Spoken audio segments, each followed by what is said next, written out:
Welcome back to Are You Smarter Than a Libertarian, the podcast that gives you more freedom per minute than your average White House press briefing. I'm Jeff, and today we're diving into a case that sounds like it came straight out of a dystopian novel, but no. This one's all red, white, and blue. Let's talk about Homeland Security, the government department meant to protect us from actual security threats. But lately, it seems they're stretching that definition to include college students with opinions. From protest to deportation, free speech with a clause. Meet Mahmoud Khalil.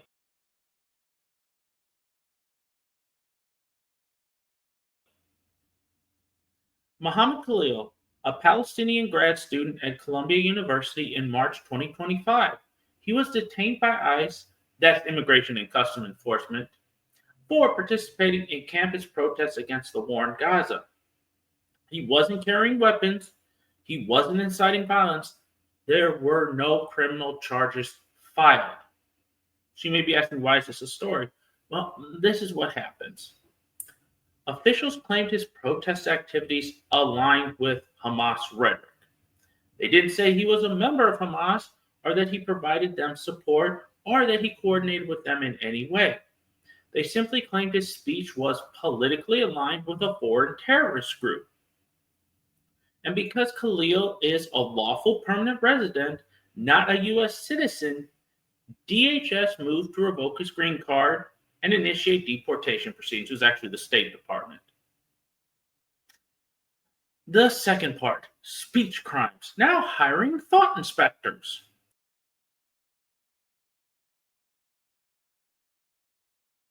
Rights versus immigration status. Now let's talk about the tension between the First Amendment and immigration law. If you're a U.S. citizen, the government can't punish you for protected speech, even if it's deeply unpopular.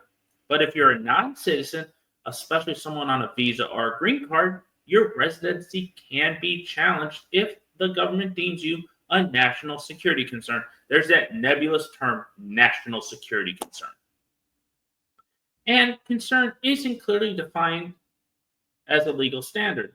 It doesn't require conviction. In many cases, it doesn't even require charges.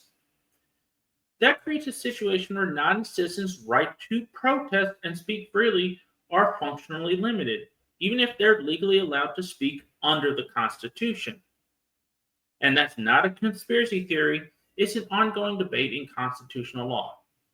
And it's one we need to take seriously if we value consistent principles on free speech. Selective enforcement.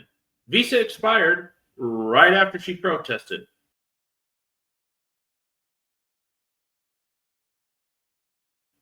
What about Laqui K?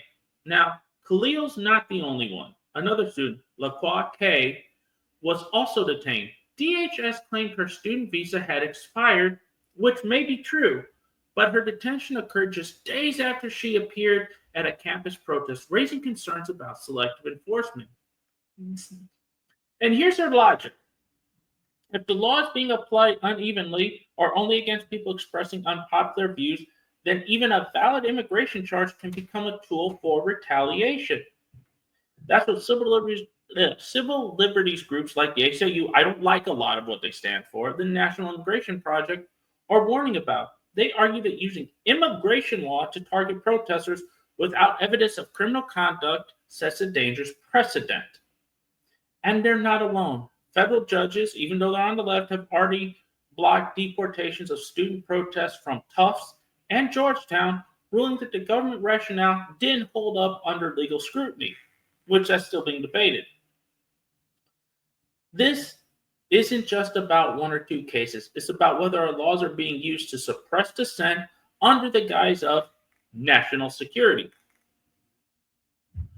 Segment 4, liberty for citizens, warnings for residents.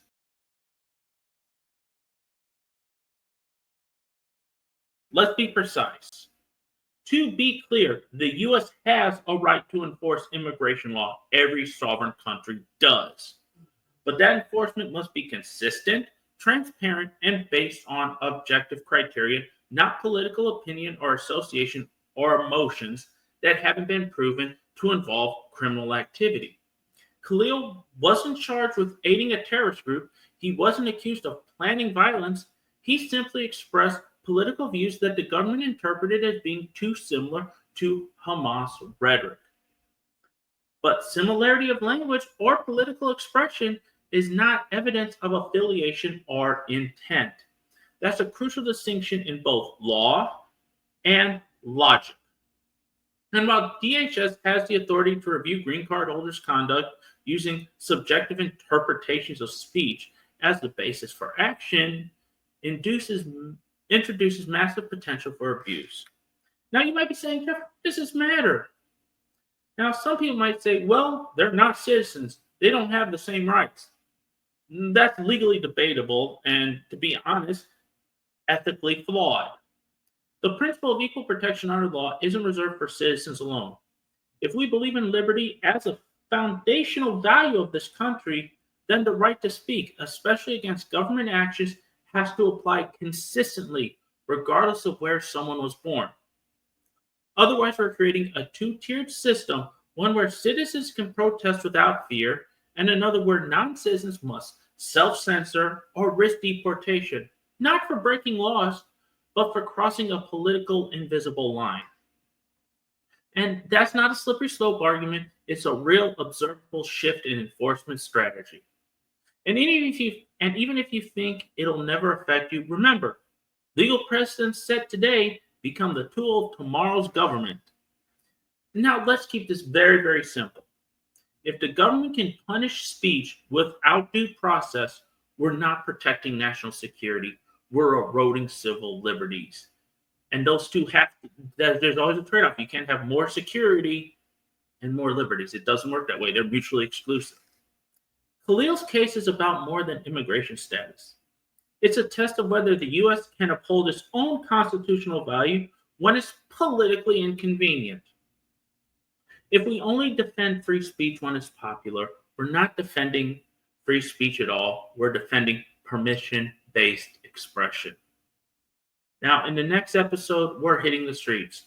What happens when you're not a student, but you're protesting peacefully and the riot cops show up anyway?